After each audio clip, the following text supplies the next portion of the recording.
Hi welcome to Dhanya YouTube channel. எல்லாம் பார்க்கும்போது subscribe பண்ணிட்டு பாருங்க. இன்னைக்கு என்ன கொடுக்க போறோம்னா பச்சை பயிறு சாதம் தான் பாப்பாக்கு.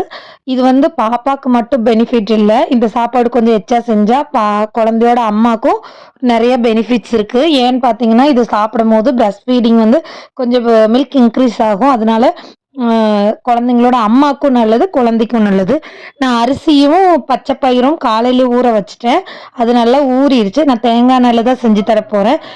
தேங்காய் எண்ணெயில் வந்து கடுகு போட்டுட்டேன். கடுகு போட்டுட்டு கடுகு நல்லா பொரிஞ்சதும் நான் வெங்காயம் பூண்டும் போட்டுக்கிட்டேன். வெங்காயம் வந்து நல்லா முழுசாக தான் போட்டுக்கிட்டேன், சின்ன வெங்காயம் சேர்த்துக்கிட்டேன்.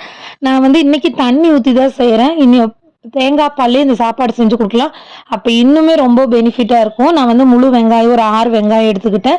பூண்டு வந்து 4 பூண்டு 2ஆக கீறி போட்டுட்டேன். அது கூடயே ஒரே ஒரு கருவேப்பிலை போட்டுட்டு உருளைக்கிழங்கும் போட்டுக்கிட்டேன்.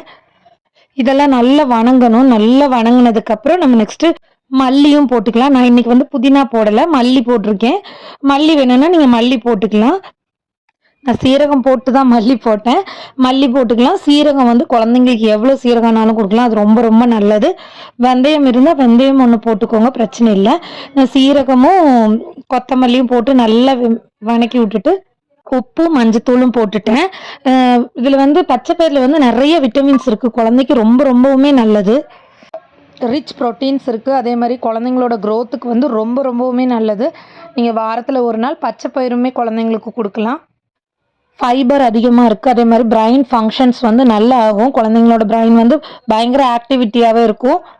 கார்போஹைட்ரேட்ஸ் அதிகமாக இருக்கனால நல்லா எனர்ஜியாக இருப்பாங்க. குழந்தைங்களோட பிளட் சர்க்குலேஷன்ஸ் வந்து ரொம்பவுமே நல்லா இருக்கும். அதே மாதிரி டைஜஷன் நல்லா ஆகும். இதே மாதிரி நான் அது கூட உருளைக்கிழங்கு ஏன் போட்டேன்னா, சரி உருளைக்கிழங்கும் போட்டு கொடுக்கலான்னு போட்டேன். இந்த பவுடர் என்ன பவுடர் நான் இப்போ போடுறேன்னா பிரியாணி மசால் வீட்டிலே ரெடி பண்ணி வச்சது. அதில் வந்து எல்லா ஸ்பைசஸ் பவுடர் இருக்குது. ஸ்பைசஸ் பவுடர் போட்டு கொடுக்குறது ரொம்ப நல்லது குழந்தைக்கு. இதில் வந்து பட்டை கிராம்பு சோம்பு இதெல்லாமே ஜீரணமாகக்கூடியது தான். அதனால் நான் அதுவும் போட்டிருக்கேன். போட்டு இந்த ரைஸ் அப்படியே போட்டு மூடி வச்சுட்டேன். கரெக்டாக ஒரு 7 விசில் விட்டேன். 7 விசில் விட்டு நான் இந்த தடவை வந்து மிக்சியில் எதுவும் அடிக்கல, அப்படியே சாப்பாடு கொடுத்துட்டேன் பாப்பாவுக்கு. இன்னொரு 4 பல்லு தான் வர வேண்டியது இருக்குது, அதனால நான் அப்படியே பிணைஞ்சு கொடுத்துட்டேன். அதனால நான் 7 விசில் விட்டேன். இந்த சாப்பாடு பாப்பாவுக்கு கொடுங்க. பேலன்ஸாக இருக்கிறது நான் தான் சாப்பிட்டேன், ஏன்னா நான் பாப்பாவுக்கு ஃபீட் பண்ணுறேன்.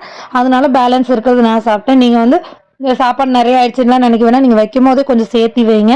ஏன்னா நீங்கள் சாப்பிடும் போது அதுவும் உங்கள் குழந்தைங்களுக்கு தான், நம்ம மில்க் கொடுக்குறனால நம்ம குழந்தைங்களுக்கு தான் அதுலேயும் பெனிஃபிட்ஸ் கிடைக்குது.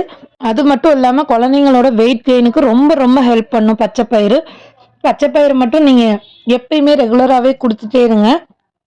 மல்லி ஏதாவது ரைஸ் கொடுக்கும்போது எப்பயும் மல்லி புதினா அந்த மாதிரி போட்டு கொடுக்கும்போது நம்ம அதில் இனி ஏதாவது செஞ்சு கொடுத்தா அதை அவங்க அவாய்ட் பண்ண மாட்டாங்க. அதுக்காக தான் ஃபர்ஸ்ட்லேருந்தே மல்லி புதினாலாம் போட்டு கொடுக்குறது. நான் இப்போ குக்கர் மூடி வச்சுட்டேன். மூடி வச்சுட்டு 7 விசில் விட்டேன். ஃபஸ்ட்டே சொன்னேன் பார்த்தீங்களா, 7 விசில் விட்டேன். 7 விசில் விட்டதுக்கப்புறம் சூப்பராக சாப்பாடு ரெடியாக இருந்துச்சு. பாப்பாவும் சாப்பிட்டுக்கிட்டா. அந்த கிழங்கு பூண்டெல்லாம் கொஞ்சம் நல்லா மசிச்சு கொடுத்துருங்க. ஏன்னா நம்ம பூண்டு வந்து முழுசாக தான் போட்டோம் இல்லையா, பூண்டு வந்து ரொம்ப நல்லது. அதனால பூண்டு முழுசாக போட்டனால அதெல்லாம் கொஞ்சம் மசிச்சு கொடுங்க. மசிச்சு கொடுக்கும்போது குழந்தைங்க பேலன்ஸே வைக்காமல் ஃபுல்லாக சாப்பிட்ருங்க. பாருங்கள், சாப்பாடு நல்லா குழஞ்சே கிடச்சிருக்கு. இந்த வீடியோ பிடிச்சா மறக்காமல் சப்ஸ்கிரைப் பண்ணுங்கள். ஏதாவது டவுட் இருந்தால் கமெண்ட் பண்ணுங்கள். என்னோடய ராகி கூழ் வீடியோவுக்கு வந்து நிறையா சப்போர்ட் பண்ணியிருக்கீங்க. இருக்கிறதுலே அதுதான் கொஞ்சம் நிறைய வியூ ஆகிருக்கு, 1800 கிட்ட ஆகிருக்கு.